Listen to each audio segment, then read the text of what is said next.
Bom dia, boa tarde ou boa noite. Hoje eu irei apresentar o trabalho de Política e Mercado sobre direito autoral e como utilizar conteúdo protegido por direito autoral. Meu nome é Igor Coutinho.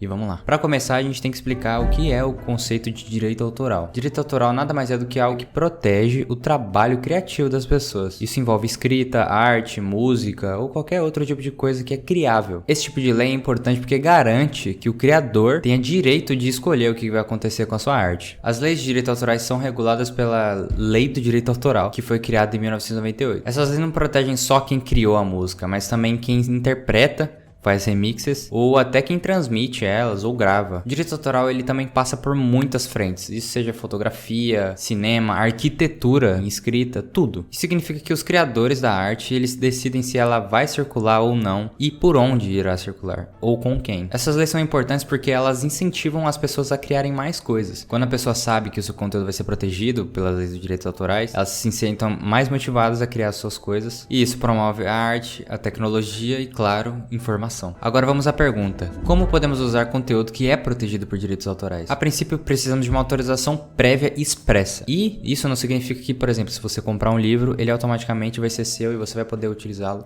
da forma que quiser. Ele ainda possui uma autoria, então você não pode, por exemplo, imprimir ele e vender. Os direitos ainda são retidos do autor. Você tem direito da cópia, mas não da divulgação ou ainda mais a venda. E para cada tipo de uso você vai ter uma autorização diferente. Então, se você quer usar uma música, você vai precisar ir atrás ou da distribuidora ou do próprio artista para poder estar utilizando ela. Há restrições de direitos autorais que envolvem até a disseminação de uma música em espaço livre, para se ter ideia de quão longe pode ir o poder do autor sobre a sua própria obra, o que por um lado é uma coisa boa. E por outro lado, o autor tem uma grande dificuldade de como controlar o que vai acontecer com a sua obra, afinal ele não vai estar em todos os lugares ao mesmo tempo, não saberá o que vai acontecer. Então, se eu colocar uma música aqui, por exemplo, ele não vai saber o que está acontecendo, a não ser que chegue até ele de alguma forma. E é aí que entra o ECAD, por exemplo, que é a Central de Arrecadação e Distribuição, que é um órgão sem fins lucrativos que atua como gestão coletiva, em prol de rastrear esse uso do direito autoral e fazer os devidos recolhimentos. Além de recolher, é claro, ele repassa esse valor ao autor. Portanto, não use de forma alguma conteúdo protegido por direitos autorais sem autorização, porque existem penalidades. Vamos por um exemplo. Você compra um CD do Exalta Samba na rua e você decide fazer cópias dele e revendê-lo. O que é isso? Uma clara violação dos direitos autorais daquele autor. E o que está sujeito a uma pessoa que viola os direitos autorais? Bom, as sanções civis e penais. Aqui no Brasil temos o Conselho Nacional de Combate à Pirataria. E essa instituição atua justamente em prol de combater esse tipo de ação. E as penas para quem divulga conteúdos de direitos autorais sem autorização, busca e apreensão, detenção e até multas. No entanto, há uma exceção. Se essa obra em específico não é utilizada para fins lucrativos,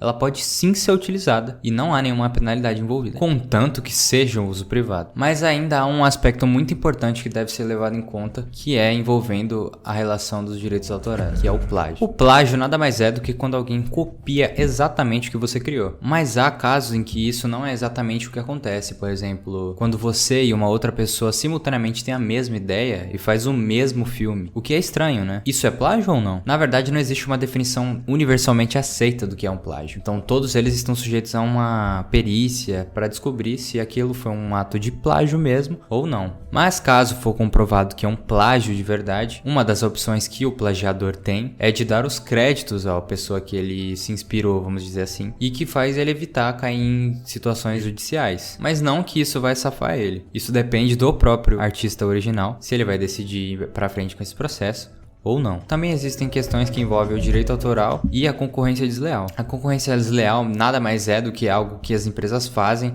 que deixa o mercado não competitivo, ou seja, táticas muitas vezes monopolistas que fazem com que outras empresas ou artistas individuais não consigam competir à altura. Por exemplo, a Adobe, que é uma empresa ligada a áudio, fez um avanço tecnológico e patenteou-o. E até hoje, toda vez que alguém vai instalar um som no cinema, é necessário que agentes oficiais da Adobe estejam presentes e verifiquem se aquilo está de acordo com as diretrizes da empresa. Ou seja, a Adobe criou um monopólio em cima do áudio do cinema. Enfim, táticas como essa se enquadram numa concorrência desleal e são coisas que é possível de se fazer com direito autoral, como por exemplo também remixes de músicas de Mozart que são publicadas na internet. Todo mundo sabe que Mozart morreu há anos e esse domínio público existe, porque a partir de 100 anos qualquer conteúdo de direito autoral é livre. Porém, mesmo assim, as empresas conseguem reivindicar um direito autoral sobre um remix que fizeram e assim perpetuam um mau uso do direito autoral. Mas voltando lá pro começo, ainda existe uma exceção à regra de autorização prévia do autor. E isso se relaciona com obras que são de interesse público, ou seja, que são ligadas à cultura ou à informação de forma geral. Então, imagens do passado, dos anos 50, 40, todas elas são de domínio público, no nosso país ao menos, por ela fazer parte da nossa cultura, informação. Exceções como essa tornam o direito autoral algo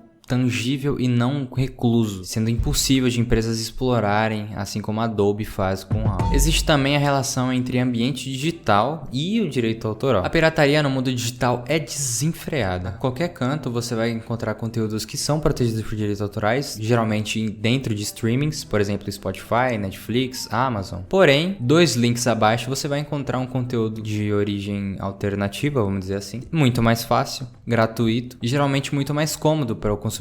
Então, existem movimentos governamentais como essa própria lei do direito autoral para assegurar o direito autoral de artistas e empresas sobre produtos. Porém, na internet não é bem o que acontece na prática. A luta contra a pirataria na internet ainda é muito distante de chegar ao fim, mas os streamings com valores acessíveis já estão conseguindo fazer com que essa luta seja revertida. Mas é uma luta incessante até que haja uma regulamentação completa da internet, o que pessoalmente acho que nunca vai acontecer. E por fim, temos as redes sociais e o direito autoral. Assim como a internet no geral, compartilhamos conteúdos de diversos tipos. Com certeza no meio daquilo existem conteúdos com direito autoral e é o que muito acontece. A depender da plataforma, há formas de lidar com esse tipo de divulgação. Há plataformas como o Twitter que simplesmente silenciam o conteúdo. Há plataformas como o YouTube que não necessariamente silenciam o vídeo que tem um conteúdo autoral como uma música, por exemplo, mas deixa os créditos na descrição. Grande parte dessas sanções dos direitos autorais ou censura das músicas, por exemplo, são orientações das próprias distribuidoras. Muitas vezes os artistas não tem nada a ver com o assunto, mas é uma forma de regulamentar a monetização de direitos autorais e fazer com que as pessoas consigam utilizar algumas coisas sem necessariamente serem bloqueadas, ao não ser que a intenção seja monetização. Caso a intenção seja monetização, geralmente uma parcela do dinheiro vai para o artista e outra parcela fica consigo. Já no YouTube, todo o dinheiro envolvido no vídeo, mesmo que seja uma fração de 7 segundos, vai para o artista. Então, se você faz um vídeo de 10 minutos e usa 5 segundos de uma música de um artista, todo o dinheiro do vídeo vai para ele. O que é um erro, mas enfim. Também há o conceito de domínio público. Na internet, há coisas que são de domínio público e podem ser utilizadas. Geralmente, o que é domínio público é algo que há muito tempo já houve